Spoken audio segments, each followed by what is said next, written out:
And so many of the fans of the White House for this ceremony. It includes our second gentleman, Doug, and the chairman of the Joint Chiefs of Staff, General Mark Milley. He played hockey.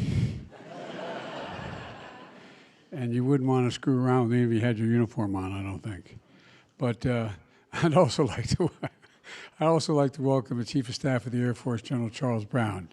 Charles, stand up so everybody can see you. This is your team. All right.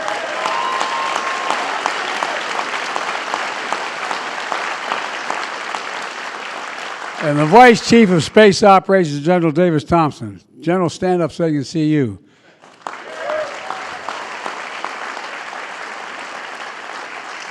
Representative Don Davis is here, a proud graduate of the Academy. Congratulations, old buddy. Lieutenant General Richard Clark, Superintendent of the Air Force Academy. Where is, there you are. Get up there, man.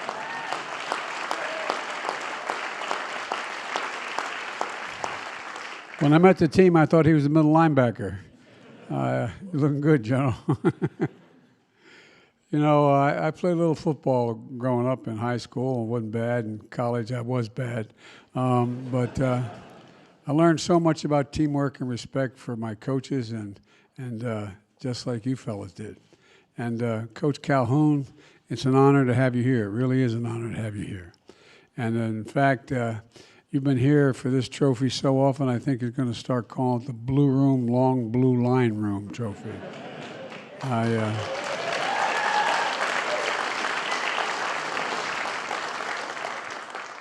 In a few weeks, I'll be headed to your home turf for commencement. You're going to get stuck with me being your commencement speaker.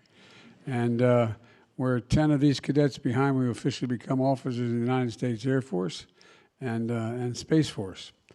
About 65 years ago, during the first remarks to the first class of the Air Force Academy, President Eisenhower, I wasn't there, no matter what the press says, but President Eisenhower said, and I quote, "The basic soul of what you establish now will live on," end of quote. The basic soul will live on. Well, what is that soul? I believe the soul is the breath, the life, and the essence of who we are. The soul is what makes us us. Simply put, you can't talk about the soul of the nation without talking about our service academies, and I believe that. And you can't talk about the service academy without talking about duty, teamwork, service, and excellence. That's all about you. 5 All-Americans, 15 bowl wins, and now 21 Commander-in-Chief trophies. And I expect you to carry it home, Coach. You see it over there? That trophy's bigger than the Super Bowl trophy. No, it really is. So you may need help carrying it. At any rate, more than any other academy. With stats like that, you might assume that you'd all end up here today, that it was inevitable. But you knew it wasn't inevitable. You knew how the hard work and teamwork and having each other's backs, how much it would take to keep this legacy living on. And so by game day, play by play, you ground it out together.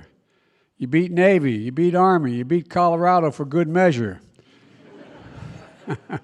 Just letting whose state it really was.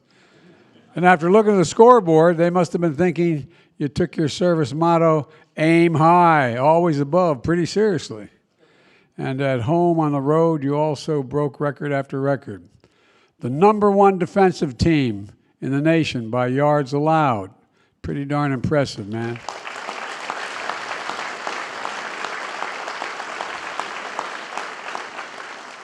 And the #1 rushing offense in the nation averaged over 300 yards a game. As they say in Delaware, you done good, kid. That's pretty impressive, 300 yards a game. And how about the fullback and co-captain Brad Roberts, who became the first ever to win the national rushing title?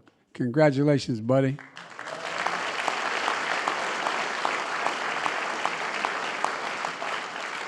A quarterback and co-captain, Zeke Daniels, who set 2 school records, one for the longest run from the line of scrimmage, 94 yards. As a quarterback, he must have been really chasing you, man. And the second, the longest completed pass, 92 yards. That ain't bad.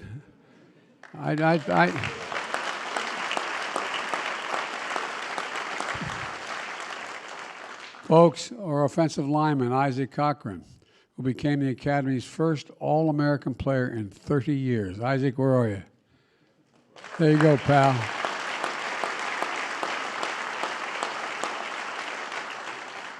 And Isaac, if I say anything you don't like, let me know ahead of time, will you? Congratulations, buddy. That's incredible. And on top of all this, you defeated the Baylor Bears in the Armed Forces Bowl, the coldest bowl game ever, just 11 degrees. I don't know how y'all set that up, but you did it well. Or as you call it in Colorado Springs, a balmy spring day. You had all those wins while drilling, training, and serving day in and day out at the Academy as cadets.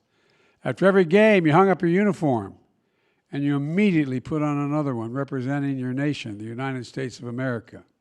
Simply put, you've not only carried on the Academy's football traditions, you've stepped up to join a long line of American service members, each a link in a chain of honor, each one. And you know that when you do become officers, that it's the team that matters most. You continue to have each other's backs. An Air Force team, a Space Force team. Together you represent the very best of who we are as Americans, and that's not hyperbole. Your school motto, if I take a little liberty with it, you put integrity first, service before self, and excellence in all you do, That's not only your school motto, it's who you are. It's who you are. Proud not only to have achieved, but all that you can do if you continue to work together. That's who you are. That is why you're the soul. Like President Eisenhower said all those years ago, that soul will now live on another generation thanks to you and all our brave service members and their families. So as your Commander-in-Chief, it's my honor to award you the Commander-in-Chief's Trophy. As I said, Coach, why don't you show people how you can pick it up, hold it over your head for a while? And I said, it's bigger than a Super Bowl trophy. It's pretty incredible, isn't it? I know it's not the first time you've seen it. So congratulations. And one more thing, let's fly. Let's fly.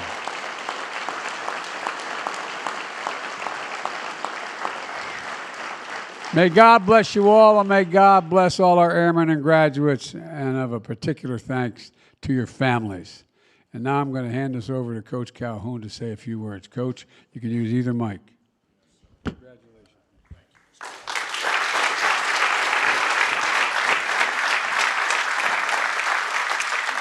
Mr. President, how grateful we are.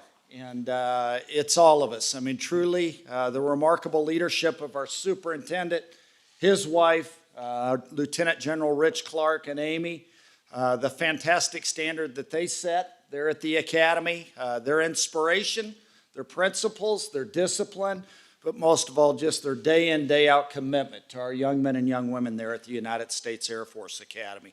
On behalf of our athletic director, Mr. Nathan Pine, and the entire United States Air Force Academy, how fortunate we are to have great support, not only in here within the confines of Washington, D.C., but throughout our nation. And unequivocally, we already have 10 that have graduated, that are out doing splendid things in both our Air and our Space Force. And hopefully real soon, here in 4.5 weeks, we have 10 more that will serve and serve so well. And it's our honor to be here, but even more so, it's our honor to serve the greatest nation in the world, the United States of America. And at this time, I'm going to bring up, now he's from New Jersey, not Delaware. That's good, I married a Jersey girl. Oh, okay.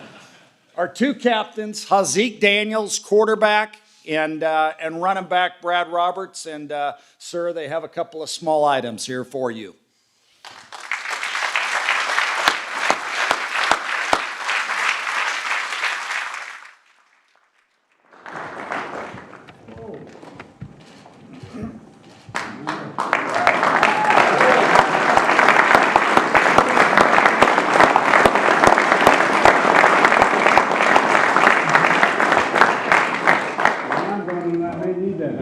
Thank